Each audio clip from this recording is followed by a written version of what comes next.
হয়েছে তোমার? না হয় নাই। উফ, কেন? তুমি জানো না আমি রাত্রেবেলা রুটি খাই, তাড়াতাড়ি সব বানাই বানা, ক্ষুধা লাগছে খুব। ধুর। তুমি তো আমাকে বলো না যে তুমি রাত্রেবেলা কয়টা রুটি খাবা, যে আমি বানায় রেডি করে রাখবো। তুমি জানো না আমি 3টা রুটি খাই প্রতিদিন রাত্রেবেলা। 3টা রুটি এখন বানাইতে পারবো না।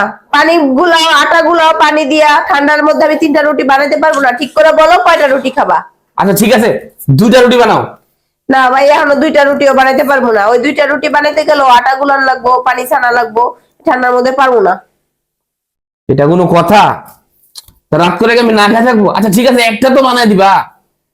একটা রুটি আর কি বানাবো? একটা রুটি বানানোর থেকে না বানানোই ভালো। তুমি বাইরে যায় খাই আসো গা। ঠিক আছে, গেলাম। এ দাঁড়াও দাঁড়াও দাঁড়াও দাঁড়াও, বাইরে কেন? গেছো? হ্যাঁ বাইরে তো যাবো, আর তুমি না বানাই দিলাম কি বাইরে যেয়ে খাই আসি? আচ্ছা দাঁড়াও, 1 মিনিট বসো। কেন? আমি রেডি হয়ে আসি। চলো, আমি রেডি। রেডি? হ্যাঁ, 1 মিনিট হয়ে গেল? চলো চলো, আমি রেডি।